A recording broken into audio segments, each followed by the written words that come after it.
el que fuesen los hombres, me dirigía a los hombres. La verdad que la primera persona que llamó, cuando creé un cartel y puse, porque no había ningún dinero, entonces puse, tú puedes hacer algo por detener tu violencia, y lo iba dando en el metro de Bilbao. La primera que llamó fue una mujer. Y yo no había pensado en la violencia que pueden ejercer las mujeres y la había excluido. Y ella me dijo que la había excluido. Porque claro, mi necesidad era hablar con los hombres. ¿Por qué? Pues a lo mejor porque había visto y había aprendido desde los momentos, bueno, de la vida, que era el hombre el interlocutor, porque era el que tenía el poder. Como yo lo veía, era que ese poder a veces estaba delegado en una guardiana que era una mujer. Y luego pues viene la transmisión y demás. Entonces pensé que los hombres son trabajadores, son curiosos, han creado muchas cosas y que iban a venir y les iba a interesar y que iban a trabajar y que tenían la posibilidad de ser ellos sin necesidad de ser violentos. Y bien, eso sigo y yo creo que sí. Porque la violencia no viene, se construye. Y se construye poniendo muchas cosas. Miguel Ángel, yo te conocí en esa época, en un encuentro fortuito de psicodrama, y me acuerdo que me hablaste de Miqueco y yo me quedé un poco impactado porque ya no suponía trabajar solo con hombres, que yo venía trabajando con hombres a nivel de expresión emocional, sino que hombres tildados, estigmatizados, marcados, definidos como maltratadores. Eso generaba mucha expectación. Y bueno, ¿cómo surge? Bueno, pues la idea de Mikiko sí que tiene esto que decía María del autobús, en el que pues suben unas personas, bajan otras, y además con distintas visiones y distintos modos de entender aquello sobre lo que trabajamos en Amikeko. Y en principio Amikeko, yo creo que una de las cosas de las que yo particularmente me siento más contento es de que haya habido una variedad de personas pues muy diferentes, que cada uno ha trabajado en aspectos vinculados con la violencia, pero de temas y de formas pues muy diferentes. Entonces, bueno, pues nosotros estábamos firmemente convencidos de que eso se podía cambiar y que efectivamente cuando ves un conflicto en el que dos se están matando, eso ha tenido una historia, y un poco el planteamiento es: en algún momento de esa historia seguro que ha habido algún momento en el que se podía haber tomado otro desvío. Y entonces se trataba de eso, de esto que ha llegado hasta aquí, pues vamos a retroceder y buscar el punto en el que podíamos haber ido por otro camino. Y de ahí que, bueno, pues nuestra visión es más del conflicto donde hay algo que se está perdiendo. Al final el conflicto siempre nos habla de un fracaso, de una incapacidad para conseguir desarrollar esa vida positiva que todo el mundo tiene derecho. Y no tanto nos interesa tanto la subdivisión en agresores y víctimas, sino que bueno, pues efectivamente alguien agrede y muy frecuentemente pues nos agredimos unos a otros, cada uno utilizando sus armas, porque al final en ese enfrentamiento cada cual recurre a sus armas. Unas son más patentes y más visibles y otras pues quizás son menos visibles. Entonces, no se trata de eso, de decir, sino de ver la forma en que esas personas se pueden entender. Y luego, claro, de ahí, pues lo que sí nos ha interesado bastante es profundizar en el tema de cómo se desarrolla esa violencia, de cómo es, y bueno, pues ver que la violencia es un problema muy complejo en el que a la violencia se llega por formas muy diferentes y por caminos muy distintos que claro, hacen que no es lo mismo alguien que ejerce violencia porque pues disfruta, tiene un goce ejerciendo, dominando y siendo violento con el otro, que alguien que la ejerce para una cuestión utilitaria. Entonces, en definitiva, en un fenómeno tan complejo lo que estamos seguros es de que no va a haber una solución única para ese conflicto, sino que es un conjunto. Es complejo y con distintas cosas. Viene muy bien que haya distintas miradas y distintas visiones sobre ese fenómeno y que al final de ese conjunto de visiones cada una va a ser capaz de captar una parte de la realidad y entre todos construir soluciones que puedan ser eficaces para trabajar con ello. Yo trabajaba y estudiaba, era duro, y me encontré con algo realmente sorprendente. Era el mundo duro de las drogas, era el año 87 donde el SIDA, pues vivían 3, 5, 7 años máximo, donde morían como moscas. Por el tema del SIDA y de contagios, morían como moscas, y me encontraba personas pues completamente deterioradas por los consumos, sin familia porque ya se la habían cargado, sin formación, sin amigos, sin salud, sin recursos humanos prácticamente, y todas esas personas, sobre todo hombres, tenían esperanza. Tenían esperanza de salir, tenían esperanza de trabajar, tenían esperanza. A mí aquello me sorprendía mucho. A veces yo pensaba, ¿por qué estas personas no se suicidan? Ya no les queda más. Y no se suicidaban por la esperanza.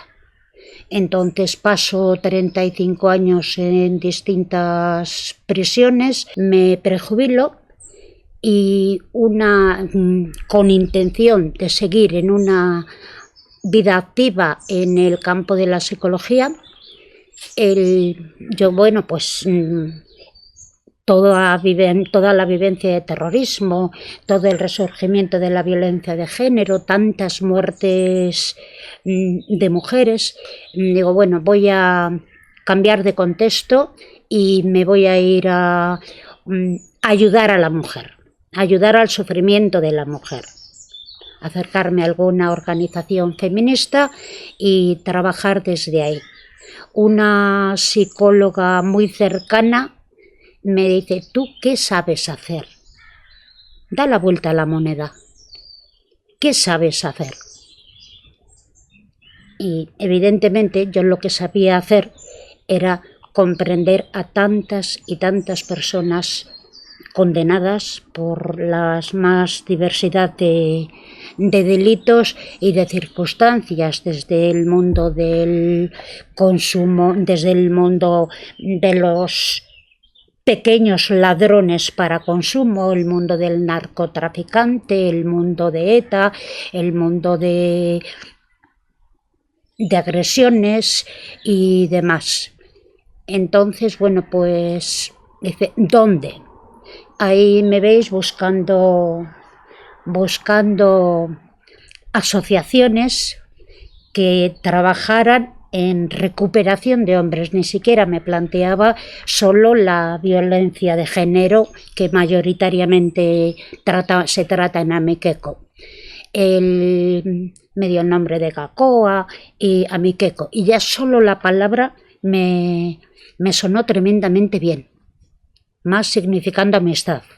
Creo que la mirada, que la persona es digna solo por el hecho de serlo, independientemente de los errores que haya cometido en su vida, y que si una persona que se siente indigna, nadie la mira con esperanza y reconociendo su dignidad, no es posible el cambio.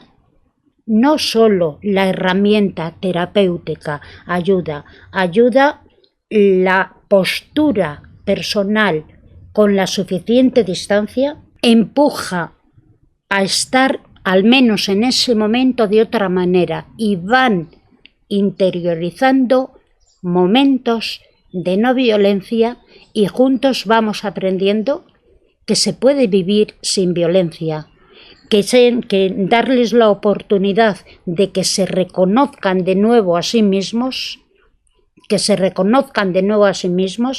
a pesar de las cicatrices que queden en su vida, que tienen que cerrar heridas, y abrirles la puerta de la posibilidad de otros caminos que ellos elijan. Del estigma, yo creo que ellos esperan que les mires como maltratador, como persona. No, les miras como persona, acoge su persona y desde ahí jamás sin justificar el delito. Jamás sin justificar el delito. Yo creo que hay una cosa que yo he aprendido, que es que la mirada desde lo cercano, desde lo directo, hace más posible generar el espacio de cambio. Y creo que en ese terreno nos hemos ido enseñando y compartiendo muchas cosas, ¿no? También hemos tenido nuestras dificultades, que a veces no conseguíamos encontrar el ritmo, pero yo creo que nos ha enseñado a tener una mirada más amplia, que no solo la intervención psicológica o el proceso terapéutico es necesario, que a veces también hay que acompañar en el trabajo de otras cosas, en hacer un seguimiento a los procesos, en trabajar en terrenos más de su día a día como hombre que está en un entorno familiar, con su nueva pareja, con hijos. Creo que eso también es importante. Si queremos saber lo que pasa en una determinada persona o qué es lo que necesita, pues no hay nada tan importante y efectivo como escucharle. Y escucharte y enterarte de que... Porque la gente lo dice, lo que necesita. Como decimos, había habido experiencias internacionales y también aquí en España se había hecho... estaba ya empezándose a hablar de la necesidad de tratar a la persona agresora. Puesto que al final, pues bueno, pues incluso viendo el binomio de agresor y víctima, pues sí, proteger a las víctimas, digamos que protege a estas víctimas concretas, pero si dejamos el agresor libre, encontrará o seguirá produciendo víctimas. Entonces, la necesidad esa bastante evidente de decir, pues además de proteger a las víctimas, tenemos que tratar al agresor, quizá en contextos distintos y con formas y modos distintos, pero es evidente que es necesario. Pues eso durante mucho tiempo pues no se ha entendido así, porque pues bueno, pues en un contexto de limitación de recursos y demás se ha dicho, no, lo más importante es proteger a la víctima. Y bueno, pues quizá centrándonos solo en eso, estamos desprotegiendo a otras víctimas futuras, pero que acabarán siendo ciertas. Entonces realmente el actuar con la persona agresora acaba siendo efectivamente pues una acción muy importante, porque no solo desactivas un agresor, sino que ese agresor se relaciona con otros a los que difunde también ese cambio de actitud que él es capaz de mover en sí mismo. Tenemos que ser conscientes de que además esa persona que tiene una conducta agresora y que está teniéndola, ya tendríamos que haberla visto y hacer algo, tiene el derecho, porque está en una comunidad, de poder pensarse. Y también es un respeto a las víctimas. Y no podemos... Entonces por eso estoy contenta que continuéis. Entiendo por vuestras palabras que ha sido un poco nadar contracorriente con esta idea que ya vamos a seguir trabajando, que es atender a las personas que agreden, ¿no? A quienes agreden, ¿no? Y a veces hay que convencer a instituciones y a la población de que se puede hacer, y vosotros creo que habéis trabajado en eso. Mirar antes de llegar a la violencia, en cómo podemos intentar aportar posibilidades de obtener los recursos para solventar nuestras dificultades de relación, de convivencia, el conflicto que hablaba antes Miguel Ángel, cómo resolverlo antes de llegar al uso un poco inadecuado, digámoslo, de una respuesta violenta. ¿Cómo podemos hacer algo por cambiar la situación social de esta dicotomía entre el hombre, la mujer, como no el agresor, la víctima? Digo, es que si no hacemos algo por intentar cambiar a la persona que distorsiona de alguna manera la relación a través de la violencia, no vamos a cambiar la otra parte tampoco, ¿no? No vamos a generar un encuentro. Entonces, es fundamental hablar con los hombres y trabajar con ellos, pero también es fundamental intentar llegar antes. Si podemos llegar antes, si podemos poner freno a no romper esa situación, habremos solucionado muchas dificultades, ya no solo de la pareja, sino también de todo su entorno, porque muchas veces nos centramos en la violencia de género y en el daño que se le hace a la mujer en este caso, ¿no? Pero también hay familia, hay hijos, hay otro entorno que está ahí, al cual también de alguna manera la afecta, bueno, de alguna manera, de muchas maneras la afecta. Entonces también ahí tenemos que intentar prevenir todo eso, porque el daño hacia los hijos e hijas también es muy grande.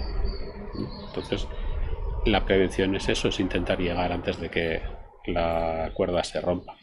En vuestro trabajo en estos últimos años, ¿habéis percibido que habéis llegado antes? En algún caso, en alguno de vuestros trabajos y proyectos dentro de la asociación en la que desarrolláis, pues bueno, dedicáis tiempo, ¿habéis, no sé, habéis descubierto que estabais llegando antes o algo os ha hecho sospechar que habíais prevenido una violencia futura? Yo creo que una de las cosas que a veces no sé muy bien por qué ocurre, pero ha ocurrido en varias ocasiones, es que haya habido gente que nos haya llamado por teléfono buscando que le ayuden, que se encontraba en una situación de riesgo y que no encontraba ningún espacio donde alguien les pudiera escuchar y plantear cómo podía hacerlo de otra manera.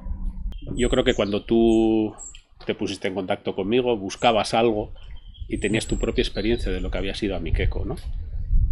¿Cómo has vivido todo ese proceso de estos años? Y tenía ahí un papelito que por algún lado está, que eran las palabras de puño y letra de María en el año 2006, concretamente cuando pasé a coordinar la asociación. Y me decía: estimado Roberto, iba a dormirme, pero pensé, quiero decirle el porqué de Amikeko. Fue simple, quería hacer algo. Poner este problema de la dificultad de varias personas, de las familias, de los hijos ante todos. Presentar su sufrimiento, la necesidad de ser apoyados y hacerlo comunitario. Yo podía intentarlo, quise hacerlo, luego pensé cómo y pregunté. Y después pedí la participación de los que quisiesen. Y esa fue la fortuna, la respuesta del otro. La idea fue compasión, comprensión, ayuda para dar cabida a la violencia, para tratarla y no seguir ignorándola. Gracias por tu apoyo. Lo que pasará no lo sabemos. No es esta la responsabilidad personal. Para mí lo es intentarlo de la mejor manera que sé, en cada aquí y ahora. Bueno, estas fueron sus palabras por escrito y bueno, es parte de mi historia. Asumí un lugar de responsabilidad en el que de alguna forma sigo, pero una responsabilidad mucho más compartida. He tenido momentos de mucha soledad, era un problema complejo, que yo decía, y desgastante. Creo que otro día hablaremos del profesional ante la violencia, creo que es un tema de podcast también, la figura del profesional ante la violencia, ante su violencia y la de otros, que también tiene mucho que ver. Pero bueno, yo he tenido momentos de... Por eso preguntaba a mis compañeros Miguel Ángel y María que cómo lo lograron, porque yo he tenido momentos que he pensado abandonar el proyecto, como que era demasiado. Con mucha controversia, con mucha contradicción, con mucha oposición, con mucha soledad. O sea, no es fácil mirar donde miramos y donde estamos mirando hoy. Entonces, resumir mi trayectoria es a altos y bajos. Altos y bajos, pero sobre todo altos, tendría que decir. O sea, he tenido que bajar para coger impulso y encontrar muchas personas por el camino, porque yo creo que si antes hablábamos fuera de cámara, que igual más de 100 profesionales han pasado a lo largo de estos años por Amikeko. Y bueno, cuando digo Amikeko H Amikeko, que es una cuestión de registro, pero es la entidad de la no violencia, la llamaría yo. Entonces, pues no sé si respondo a tu pregunta. Muchas cosas, muchos proyectos, muchas ilusiones, a veces desilusiones, cansancio, pero sobre todo yo creo que perdura lo que hablabais un poco, ¿no? La esperanza, lo que varios tertulianos han comentado, la esperanza y la posibilidad del cambio. Sí. ¿Cómo te sientes ahora en Amikeko? Ahora, iba a decir realizado, como diría Maslow autorrealizado, quizás. Puede ser. Autorrealizado en el sentido de pues que veis que las cosas confluyen, ¿no? Que han fluido y fluyen y confluyen. Y ahora me siento más validado, con la dificultad que supone trabajar en esto, me siento más validado, haciendo algo difícil, pero que creo que nos gusta a todas las personas que por aquí hemos pasado. Me siento vivo. Qué bueno. Gracias por...